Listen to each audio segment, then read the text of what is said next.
Fantastic. Good morning. Welcome to It's the F Word Time podcast with Ororo and Nancy. Welcome, everyone. Good morning, Ororo. Nancy. Sounds like we're in school, doesn't it? The teacher's Yeah. Present. I just thought I'd have a little bit of fun. Well, nice to hear from you again. And what are we discussing? The F word, which is from fear to fun. That's what we're all about. We'll be talking about topics. So we can deal with fear, let go of fear and welcome fun into our lives. Much needed after the past 2 years. It's all been about fear, I think. We need to learn how to process that and move forward and live in the fun stage now. Yeah, especially the whole world is in kind of a can't even think of the right word, but it's kind of a state of suspended animation. It's like, where do we go from here? You know, who's going to push our buttons next? So they've all been stunned with fear of what's going on in the world and everything, but we really need to get back to ourselves, look within, find our own peace, our own serenity, and really deal with our shadows, the parts of ourselves that create fear. And the best way to do that, that's right, the best way to do that is when we're triggered. When those trigger events, whether it's something you see on TV, I don't watch TV, I haven't had TV for years, but other people do. If you watch something or hear something fearful, or if your partner triggers you, that's a great time to deal with your fear. Let go. And I feel like, especially with COVID and lockdown, it's all of that kind of condensed intensely. Because you're stuck at home and, you could be alone or with your family, with your partner 24/7. Yeah. And a lot of things were probably being triggered then. Like, I know, especially for like Chris and I, it was a big time to learn about our communication skills, even though we're in the same space, you know what I mean? Like, it sounds weird, but and we got through that and it's been fantastic, but it's just like surprising. Like, we lived together, like we've been together for so many years, like you still need to learn how to communicate. It was really confronting in a sense because I didn't think that would happen, but I'm glad it happened. Yeah. And it's just been so good ever since. I feel so good. It's been fantastic. But yes, fear to fun. A lot of fear mongering has been happening. Yes. There's too much fear, and people get locked into fear and really too afraid to move on from it. But what you mentioned before is really being suddenly we're stuck with people, some people by themselves, they live alone, or with your partner that you're not used to being together 24/7. It can trigger because there's no escape. There's nowhere you can escape to. Everything's coming out in the open and you need to deal with it. You can't just go run off, and especially the initial stages, you can't just run off and, I'll just go and meet up with a friend for a coffee and stuff like that. There's no such thing, not in our state anyway. So we've had to really look deep within, and as the triggers come up, as we get triggered, just deal with it. And it's actually, in many ways, it's a blessing because so much I was about to say that. so much fast, because it needed to happen. I feel like it just needed to happen. Yeah. Not hopefully going on tangents here, but like, with everyone going within and finding out what they really want to do. Especially like with the workplace. Like, I absolutely love like what I'm getting out of it. The whole situation is terrible, but like the whole work-life balance, like how that was such a big topic now. You know, with home and stuff. Like I don't have big commitments in terms of like kids or anything, but I do love being at home and like, you know, having the dinner earlier, like and going for a walk or going to the gym. Especially having time to put my feet on the grass and just like it's great. Just awesome. But you don't really get that luxury when you have to like go and be somewhere in an office. So well, that was a crazy rut we were in. Get up in the morning, and I just watched the I mean, my children growing up, but I watched the young mums get up in the morning, get the kids off to childcare so they can go to work. They work all day, pick up the kids from childcare, go home, make some dinner, put the kids to bed. And I think, oh my goodness, that's so robotic. It's just, it is. I mean, power to them. Like that's a lot in one day, but it's just like, where do you have time for enjoyment? Not only with the family, but for me, I'm a big advocate of being able to have like time for yourself. Definitely. Me too. Taking myself out for a coffee, or just like, I like going to the park, or just window shop, just time for me. I really think that when I don't have time for myself, I'm like, I'm gonna go for a walk. I'll be back in like 2 hours. It's all good. Just need me time. I need that at least once a week, bare minimum, but I try at least every day, like to meditate as well.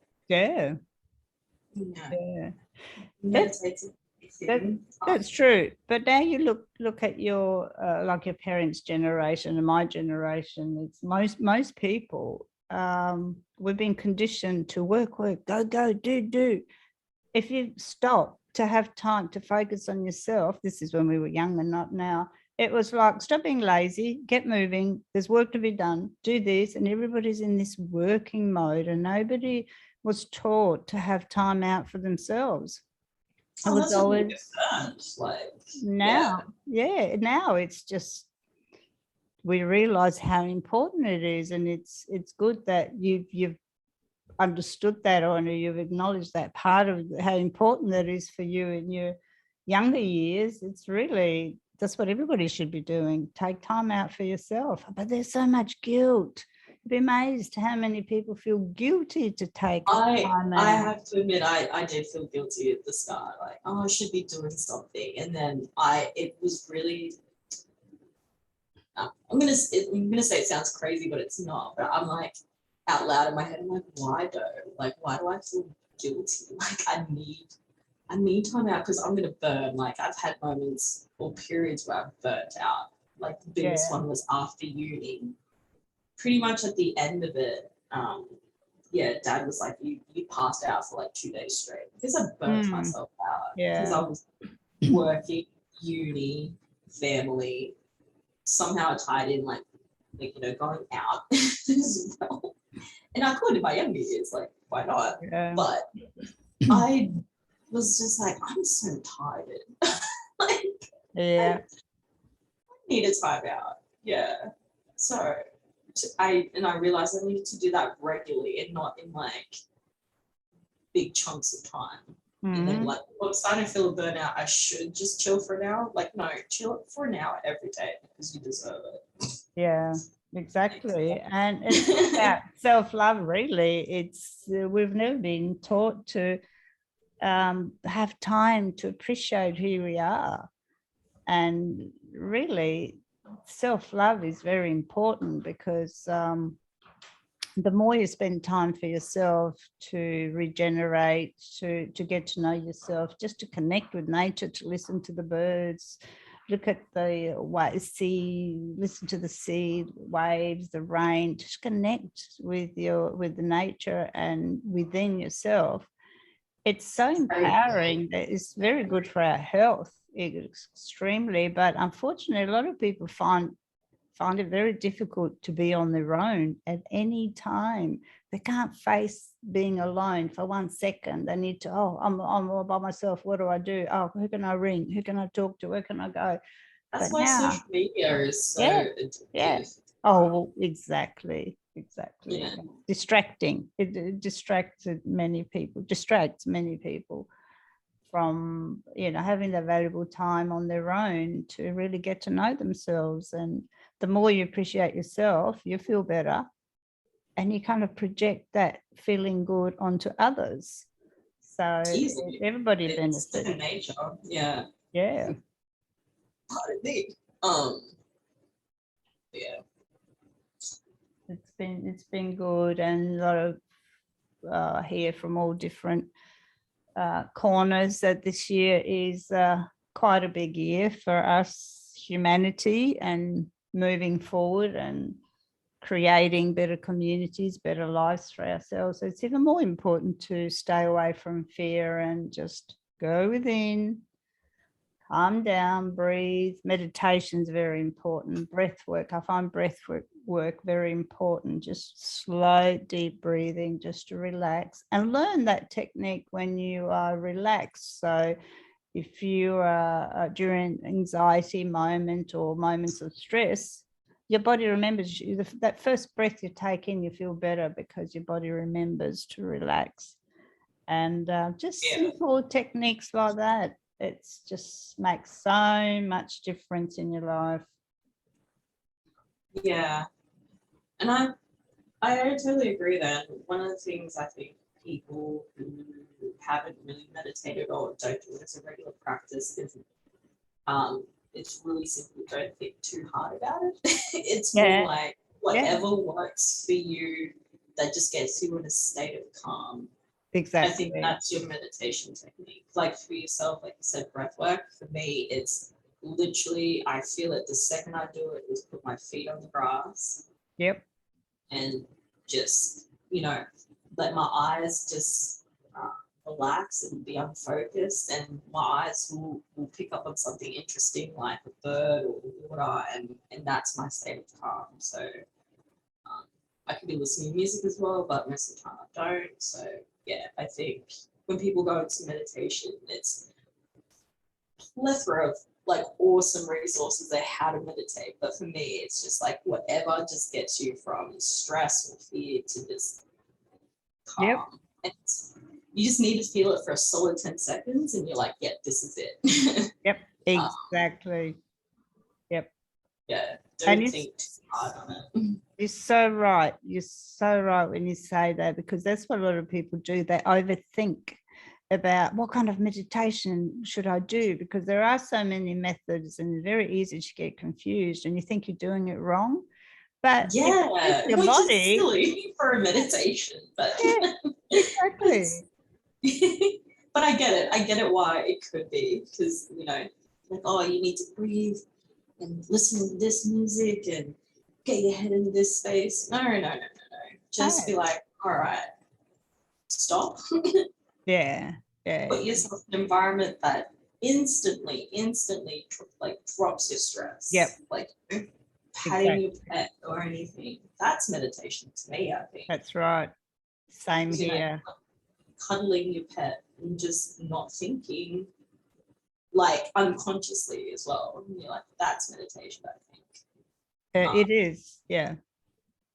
It is, yeah. I think people just overdo it a little bit and make it stressful, and that just puts them off. But it's counterproductive to what meditation actually is. Exactly. And I'm not a follower. These meditation, well, they're great for a lot of people, love them. I've got friends who love those guided meditations. They get right into it and that suits them. I can't. I'm not a follower.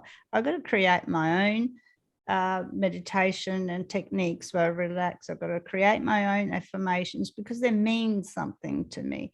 But some people actually prefer somebody else to do it for them. But it's just fine. You just got to do what you feel comfortable with, as long, like you said, as long as you find that relax, you feel relaxed, and you're one with yourself, and then you're away from fear. It's just beautiful. Yeah. and you find like how silly some things are, which is, you know, don't beat up yourself about it like I used to, but now I just like laugh. I'm like, oh, that was a silly thought, or you know, Yep. how did I come to this silly conclusion? And then I just laugh about it, like, oh, I'm not doing that again. Yeah. So yeah. And To being me, I easy. think that's one of the biggest things I've learned is like, because I used to like, oh, I need to do this guided meditation. And, you know, I need to block out half an hour of my day. No, it's just whatever flows. And, Yep. you know, it did take time, but then, and spending a lot of time with you as well, like just talking and having a giggle about life and stuff. And then I realized, I'm like, man, this feels really nice between my toes and I'm feeling really relaxed. And now I just want to chill here for 10 minutes and not think. And then I was like, oh, so this is my meditation space. That's right. And the beauty of it, exactly. And the beauty of it is as you relax and you in one with yourself, your energy just expands and it touches everybody who's around you. It just expands and expands and expands, and other people they're not even consciously aware of it, but it actually benefits them as well. Sometimes quite often when I'm sitting in the park, I will always take my shoes off, feet on the ground, always. I'll sit down or lay down. I used to touch the ground. I need grounding very often. And dogs will just run up to me.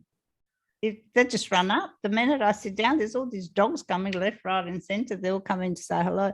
Animals can sense it. Animals can sense when you're relaxed and when that energy expands. They can sense it. They know because they've got sixth sense and they're one. They're always one with consciousness. They don't have intellect and fears like we do to distract them. So they're always connected to the consciousness and to that energy. And it's just wonderful. People don't realize how everybody else benefits around you when you're so empowered within yourself that you don't actually have to tell anybody anything. They just benefit from being within your energy.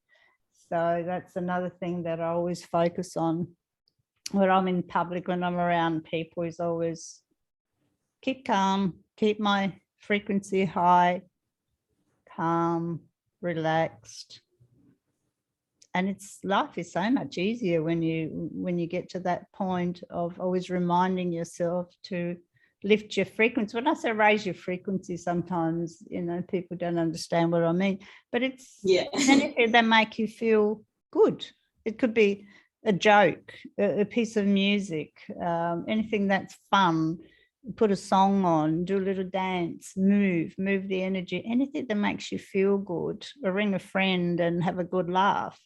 That raises your frequency. And if you're on your own, read something funny, watch a funny movie. There's a lot of funny things all over the place now because I think people are just fed up with fear. They're all looking for some fun in their lives. So they're watching all this, creating short little videos and stories on TikTok and Instagram, everywhere. Memes and you see it's really good. I'm not the biggest fan of TikTok. But one of my best friends sends me the most funniest clips, and it just gives me a good boost of like happy endorphins. She's just like, oh my god, can relate, and then I have a look. It's so funny, and that's lovely to me. That's just have a giggle about something. Even though some of it's really like people think morbid, but we're just like, well, we lived through it, so we can laugh about it. So, exactly.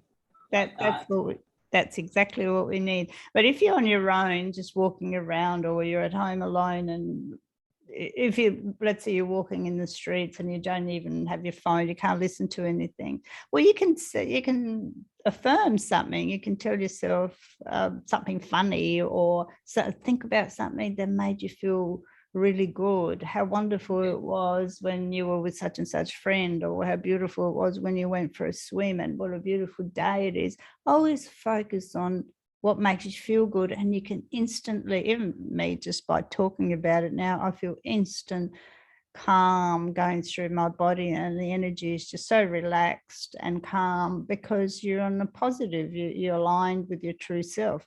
Fear is not our natural frequency. That's not who we are. It's not, because, and your body feels it too. That's why we're so tense. Yeah. I know I found myself really tense, like, especially if I like go for a massage. Like, wow, your shoulders are ridiculously tense. Yeah. I don't realize it because I hold it. I hold it in. Yep. And it's not your natural state for your body. And especially my shoulders. I hold it there, and most people yeah, do. and then that leads to other things, and it's just like a domino effect of like, it's just not. Yep. Everybody Simple as does. that sound, but it's true though. And you know that we hold, we tend to carry other people's problems on our shoulders as well. If someone in the family is having a problem with your friend or a partner, or if you don't know how to, and they're telling you their problems, and you kind of don't know, really can't help them, but just listen to them.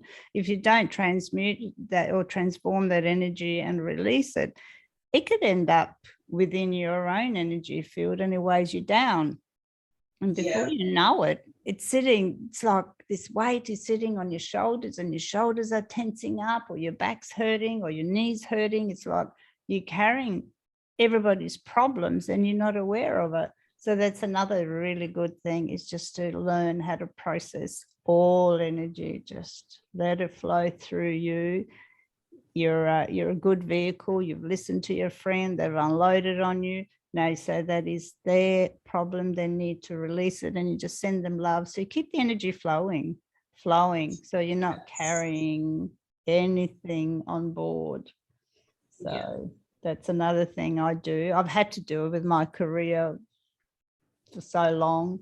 I've just had to, listening to people, and always in difficult situations, either physically or mentally. They're either sick or elderly, and that. So I've had to learn to listen, to be compassionate and understand, but not to stay in their pain, but show them the way to release their pain. So that's what we're doing at the moment. Fear is just emotional pain. Abundance out there right now. Sure. Because even I was actually going to message you last night, because even when I went to the convenience store across the road, like Chris and I felt like a dessert. I walked out there, and I was like, it just feels so unbalanced. Particularly last night though, I think to the point where actually like it scared me a little bit. Which sounds really, really weird, but quickly got myself on my back, and I was like this. I was like, man, the energy feels so weird out there. He's like, oh yeah.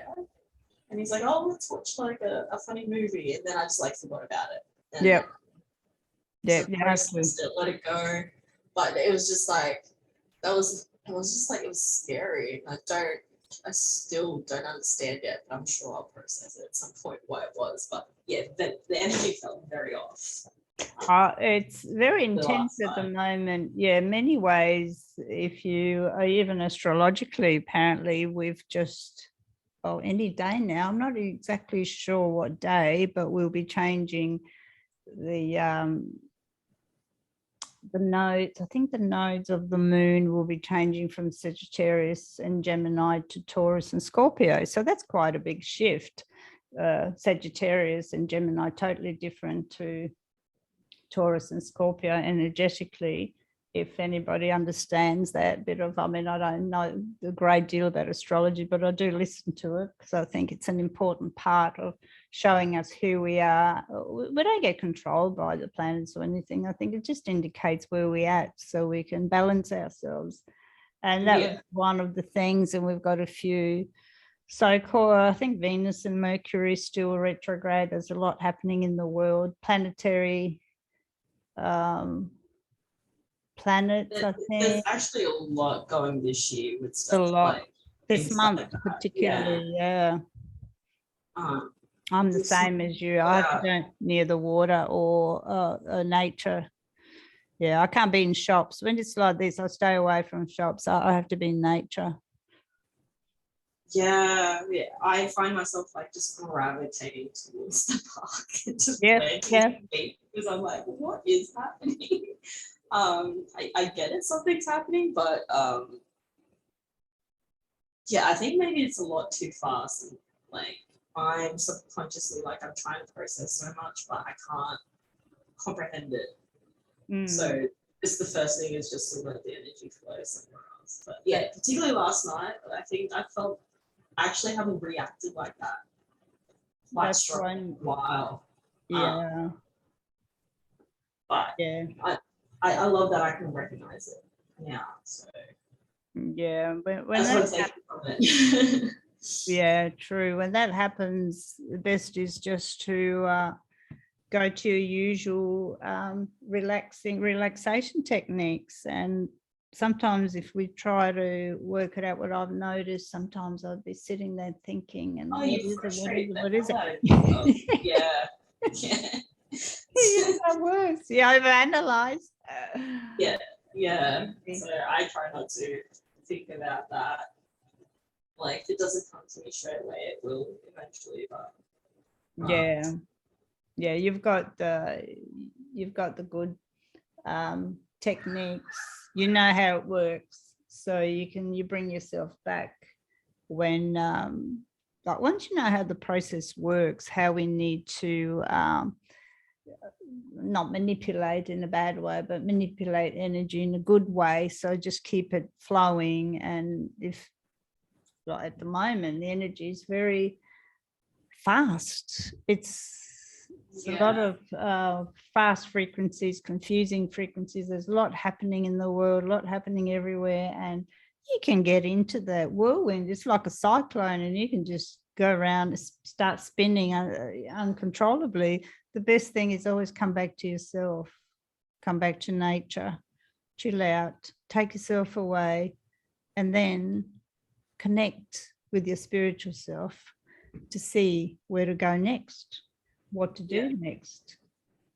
I guess that's the next point I wanted to ask. Like, I know you very well. Like, I've known you for a number of years, and it's been amazing. But I guess for the people out there, is like, how would someone who maybe is not into that, all these terminologies about frequency and stuff like that, or even into spirituality in a sense, but like, how would you explain to someone how to process fear initially? Because I think what you say is very important. It's like we're great energy manipulators in a good way, and it could be in a bad way as well. Is like how would you and I said myself as well, we would process fear initially. Just step one, I suppose, like to help people go from fear to fun. Yep.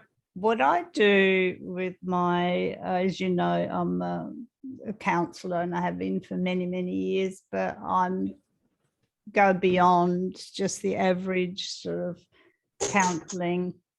I'm intuitive and I'm very connected to the spirit, spiritually connected. And I believe we've got a mental body, emotional body, spiritual body, physical body, where a lot of people just get stuck on the physical body and they just want to treat the behavior, this and that.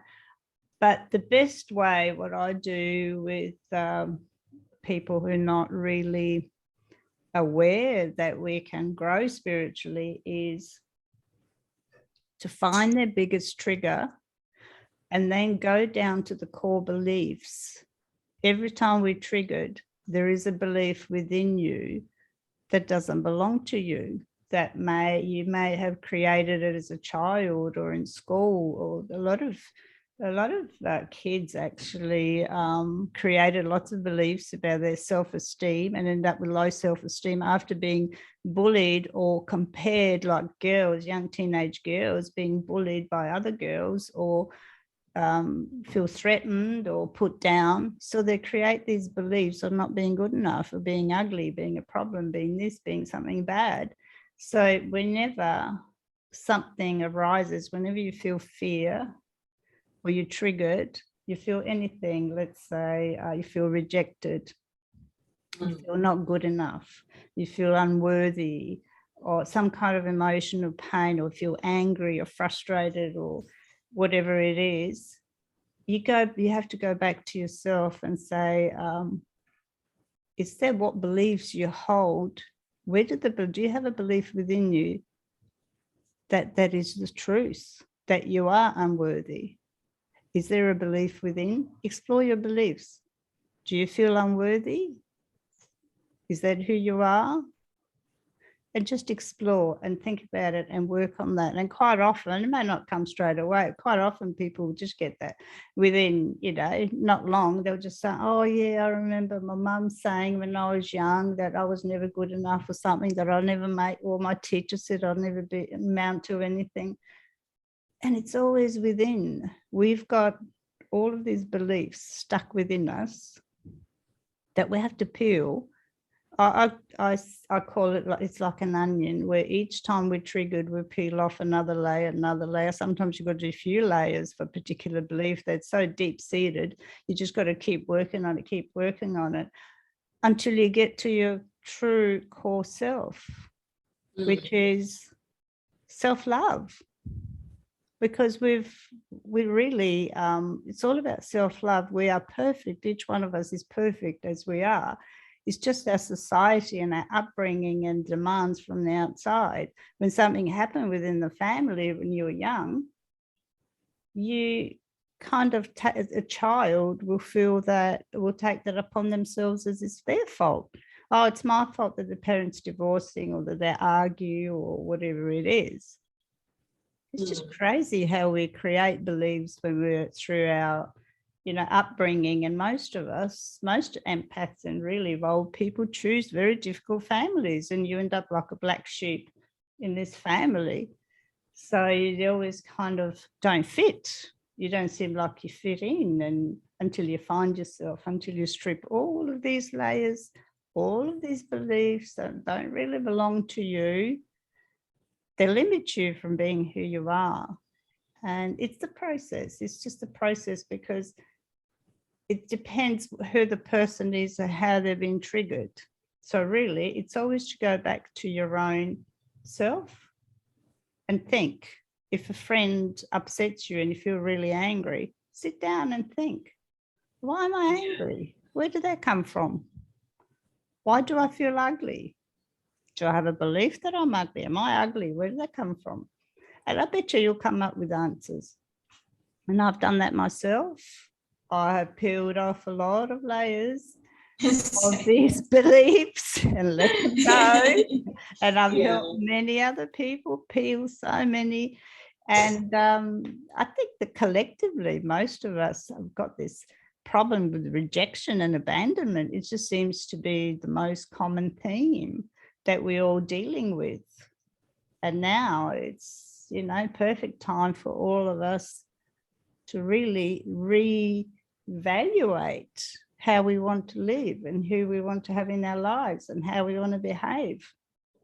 So that's, I don't know if that's too much or too confusing, but that's pretty much, it's just addressing your beliefs. And letting go of the ones that don't work for us, that create negative behavior. That's pretty much it. And it's just a process. I agree. And it's, I guess, not to make like general assumptions for everyone, but it's a process that you will do for life, I feel. Because you're changing, you're growing, situations happen, both things that you can and can't control, which is a lot. I think, especially the can't control part, there's a lot of people, I think a lot of frustration and angers towards. Not saying, oh, well, it wasn't my fault, I'm letting it go, but there is literally some things that is beyond what you, like that you can control, and there's a consequence or an action to it, and then it's how you react to it, like you said, like why did that trigger me, or why did that trigger me, or like why do I feel so angry about it, and like you said, it's just asking yourself why, or like, and your brain's amazing, at answering a question, like especially about yourself. Like I found that as a big skill. Like say ever since like my first like breakup, I was like, why do I feel crap? Like, you know, why do I think this? Why do I think that? And I didn't really ask it until after uni. It's like when I start being best friends with myself. You know what I mean? I just kind of like subconsciously just like repressed it and didn't really ask questions and made myself busy because I didn't want to think about it.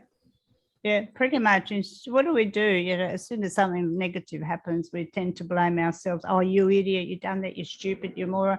But instead of beating yourself about it, is just stop and say, oh, why is this in my, why is it happening? What am I learning from this? And then it's discerning if that's the projection, if that person is projecting their pain, or if it's their issue or yours, are you being triggered? If you're triggered by it and you feel angry or frustrated or anything, then you've got something to release. And obviously that person does as well, but that's their issue. They can work on it themselves. And sometimes your response, and as you evolve, that person will behave differently because your response is different. Your energy is different. As you heal, you're different. Just your sheer presence, with that being present, whether you're in person or on the phone, whatever, the energy is still, the consciousness is one. Really, we're all one. It's just all floating. All our energy is just floating around the place. But as you kind of improve, I guess is the right word, kind of release yourself from all these shackles of negative beliefs. Oh, it's so freeing. It's wonderful. You feel so light. I was about to say that. You feel very light. Yeah. And I find it fascinating. It's like the power of self-talk, in a sense, like. Oh, yeah. I literally just thought about this like the other week. I was like, when my girlfriends like call me to talk about anything, of course I'm there to listen and whatnot, but I find fascinating my language to my girlfriends so different to how I talk to myself. And I'm like, why do I talk like that? Like, I wouldn't tell my best friend that. Like, you do remember it's like, oh, you silly Billy, or like you idiot, like, but, and then come to a solution, or, I'm here to help. Then I'm like, why can't we talk like this to ourselves? Exactly. It's a very good point. That's what we need to learn. It's a thing. It's a habit. So silly that it's so later on. Yeah, but I'm like, man, I would never talk to my best friend like that, or any of my girlfriends that I love and respect. Like, what am I? Like, okay, I'm feeling really frustrated. I'm gonna let it flow for a minute. I'm like, why do I do that to me? That is so stupid. That's right. And that's a very important step, what you just said. Once you acknowledge that what you're doing, that's a huge, huge step. From then on, it's just moving forward and making improvements. Yeah. It's just incredible. Like, man. Yeah, I think you need to be your own best friend as soon as you can. Yes. Well, really, our first relationship that we got to work on is the one with ourselves, with our, how do you treat yourself? How do you talk to yourself? Do you eat rubbish and then hope to be nice and healthy? Do you talk, put yourself down and then expect to be happy? I mean, we've got to assess all of these things. How do you treat yourself? Do you give yourself rest? But it's one step at a time kind of situation. It is literally a step at a time situation. But First, we've got to learn how to relate to ourselves, to our inner self, how to treat yourself. And then you can have a happy relationship with another person. And at the same time, you grow. I mean, none of us are really 100% perfect when we meet another person. No, but you grow through your relationship with other people, friends, partners, parents. You grow through that by doing this work, by acknowledging, not yelling at each other, calling each other name and blaming, but by dealing with your beliefs that are negative, limited, restrictive, and make you feel angry and upset and sad. that's the work that, I mean, I've been doing it for many years, and a lot of my friends will ring me, and when they get stuck on something, and I've got clients, when I work with clients, it's the same thing. It's always go back to the beliefs and start peeling those layers until you get lighter. And each time you get lighter and lighter and lighter. And like what you were saying before, meditation is very important. Anything that brings you to your state of calm. Breath work is always very important. Breathing deep, slow breaths, because we tend to breathe shallow, take shallow breaths, and it's just the exchange of the oxygen and carbon dioxide is not full. It doesn't really go deep down into your lungs, and sometimes there's stagnant energy, there's air trapped in there, stagnant, it's really just stagnant. So it becomes toxic. So we need to release that, we need to push that. That's why I find yoga very good. You don't have to be the top, you don't have to do all the positions, but just the basic yoga positions, breathing, meditation, connection with nature, affirmations, self-talk, positive self-talk, very, very important. And it seems like, it might sound like a lot, but it isn't. Once you start doing even one of those things, your life will start improving and be much lighter and happier. That's what works. I've had that many times myself and with others. It's so beautiful to be a witness, to watch people just grow like a flower, just shoot out. It's beautiful. Lovely. And see them react differently as well. Oh, yeah. I usually would put them in a state of turmoil. I'm just like, oh, wow, that's awesome. Like, you're not reacting like you used to. So obviously something's changed, developed, which is really, just gonna be happy for people. Instead of this like state of like comparison all the time, which I think I feel sorry for like younger women who feel that way. Really, it sounds so simple, but really don't compare yourself to anyone else. You don't know the story or how it actually is. Like, man, Instagram is one of the biggest things. Like, I'm like, it looks beautiful, but I don't know if it's exactly that's the situation that's being captured. That's how it actually is. That's how I think. Yeah. But I can appreciate the picture. That's lovely. But I'm like, to me personally, when I'm at my happiest, I notice I'm not even near my phone. Like, I'm absolutely content. I'm nowhere near my phone or touching my phone. Like, I have to admit it is close to me most times. But at a concert or anything, and I don't like each their own. They'll have their phones up and recording and stuff. Like, that's good. But I find like when I'm really in it, I'm not even recording. I'm just enjoying watching, just being present. So, and then I'll take a nice like group photo with friends and say I'm here having a ball. That's cool. I love sharing that. But every single waking moment and saying my life is perfect. I feel like it feels a bit forced, but I don't know. Each to their own. And it's not it's not real, is it? When you see it's like it's staged, it's almost like everybody, not everybody, but a lot of people will just be posing and they're not even proper smiles. They're just, you can sense that it's not sheer happiness that some of these people, it's very ego-based behavior. It's showing off. And this is what I mean, that's fine. It makes you happy, but it's a little bit shallow. Think about it. What are you, what are the values within this? Is just to be admired by others? Is there any substance of who you are? Does your life depend on how many likes you've got? I love it. Yeah. Such a question, but true.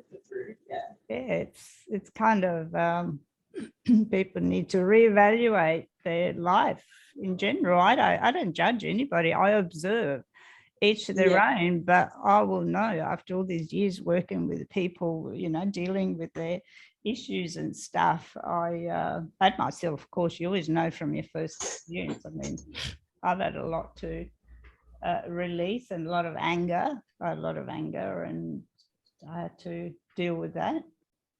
And really to allow, because we're really connected.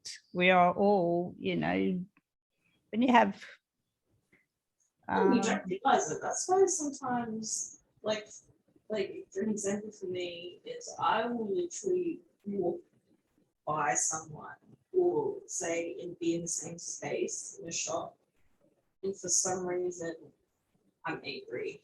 Or yeah, I look at them and I'm just like, what is it about you that I feel so triggered about? And I have absolutely no idea who they are. Yep. Like you really pick up on things subconsciously, and then you kind of react to it. And some people are like, oh, what are you looking at, or stuff like that. And I'm just like in my head, oh, I'm just trying to figure out why you I'm sorry, but I'm not going to react to their anger. It's just more like, okay.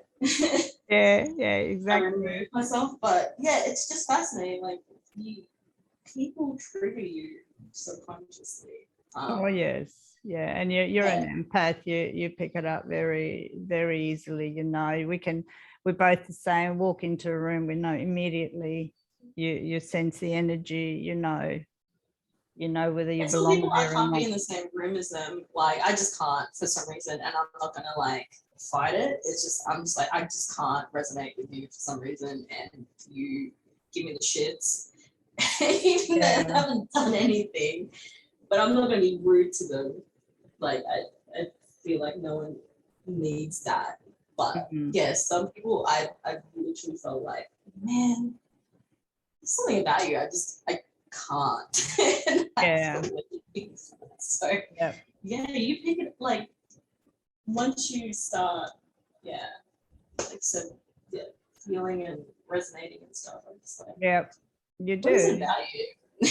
and then I ask what is it? What is it? Yeah. And then you go to the original, what we were saying is just learning how to transmute or transform that energy for them, because it's a point of tension, and you just feel something about that person. You have no idea, you don't even know who they are, but there's some block, there's some barrier, there's something that wants to reveal itself. And as an empath, you can just transform that and just let it flow. Acknowledge it. The first thing is, the most important thing is to acknowledge how you feel, how it makes you feel, and then let it go. It's not mine, let it go. And as you send the loving energy towards that person, you help them heal. You're actually healing yourself and them, because the energy is flowing, because you're transforming it. As an empath, you've got the ability to do that. And the more you do that, the easier it gets for them and for you. And the more neutral you are, you don't get attached. Neutrality. Attached, don't react. Yeah. That was one of the biggest things I've learned, is to not react to it. Exactly. In a hostile manner. Because it's natural. It's natural, I think. It happens. But it's like muscle, you gotta kind of train it. Because I'm like, well, and it's very quick, but my head's literally like, well, I don't know this person. There's no need to be rude. But obviously, you just this person gives you the shits. It could be at the soul level. You never know. You don't know what it could be at the soul level. Maybe you've know each other at the soul level, and you haven't resolved some karma or something. It could be anything. You did something to me 2 lifetimes ago. I'm That's still right. What are you doing here? No. And I know that they could have had a really shitty day and had some bad news, and they're just trying to distract themselves, and we met a certain location, and I was like, oh, you ain't happy. That's right. Exactly. So Yeah. that was one. Yeah, I realized that's a skill I've picked up. Like it developed in the past few years. Yeah. Well, a Part of, lot of yeah. not a lot. I'm not saying like every day, but I've noticed it more often than I'll be in a space and I'm like, oh, Yep. someone's off. That's right. You know what? Exactly. What's up? And then I'm like, oh, Yeah. gotta get out of here. Yeah. Oh yeah, there have been many times when I walk into a room, not just a room, like a venue or something, and it's nope, not for me, not for me. I had to just remove myself, but as the I mean, I still feel the same, but I can still feel it, but I can actually, I'm learning to kind of maybe shield myself more, work more on my neutrality. So none of that really exists. If I have to go in and do something, let's say I have to go to a crowded store and I have to go and do my shopping and stuff, and I've got that negativity running around me, I just need to shield myself and focus on my own, stay neutral, focus on what I've got to do, keep my frequency high, get it done and leave. There are times when it's very, very difficult and you just got to get out of there. You can't, like you can't remove yourself. But yeah, I definitely do like make a point, like don't. It's hard, but don't react straight away. Just no, exactly. Give yourself a solid 2 seconds to go, oh, okay, what's that? Acknowledge it. Yep. And you'll find you won't react as bad. Yeah.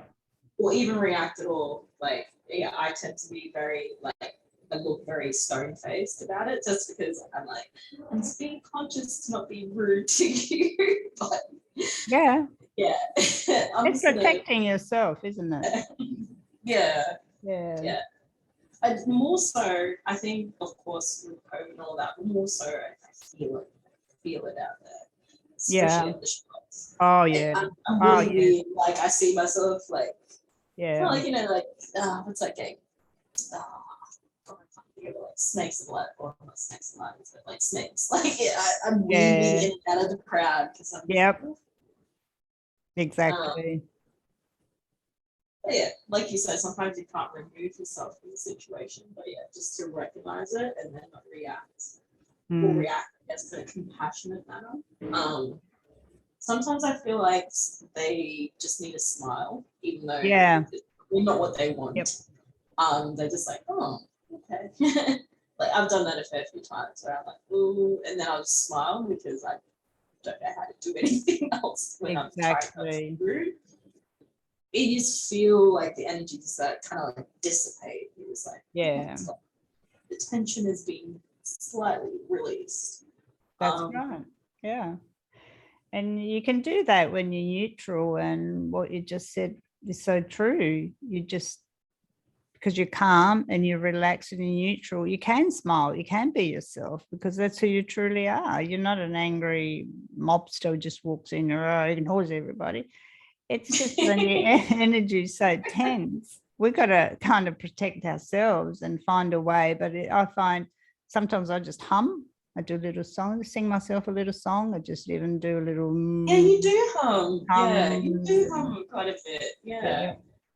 It just breaks up, just the resonance just kind of changes things up a little bit. And it's just being nice to each other. Life is, the more you are nice to other people, the nicer life becomes. Just like I said, smile is very important, but everybody's muzzled up like angry dogs, like wild dogs. You can't even see people's smiles. Smiling, yeah, exactly. I think that's one of the biggest things. And like, I can't see, if they're smiling, like, only see they're hurting or whatever. Yeah, very dramatic in sense of communication. Non-verbal ones, so not able to see half of that is not a struggle, just like I can't discern. It's teaching us, isn't it? Teaching us to value each other more. the situation. And processing fear is one big one. Oh yes.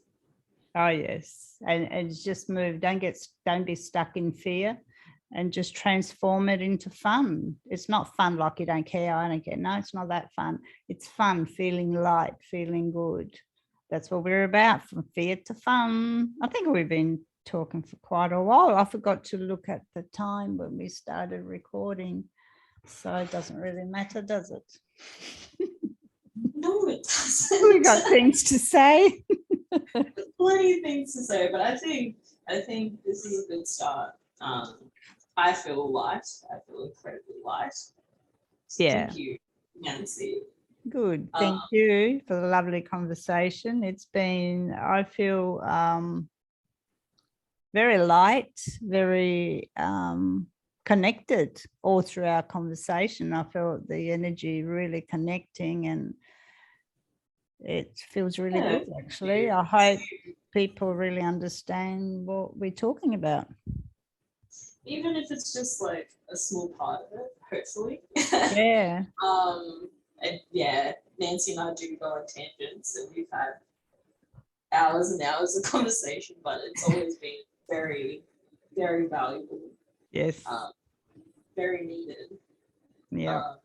So thank you, Nancy, because yeah, I do appreciate you. And thank you. You're welcome. And if We we ended can up help in that others, rose where we ended up back a few years ago, I think, just to meet each other and shake things up in that place. So yeah. I think it was definitely meant to happen. Yes. Very deviated away from my career path that I chose. So that was meant to happen. It was awesome. Exactly. We're meant to take paths which may seem like a wrong path, but it's never wrong. I don't think any path is a wrong path. It just takes you on a journey to experience something different, meet different people, and then you just redirect your path. That's what life is about. That's what I believe. No mistakes, all learning. It's all learning and improving ourselves. Yeah. All right, I'll stop recording now, and hopefully people will enjoy this. Thank you, Ororo. Thank you, Nancy.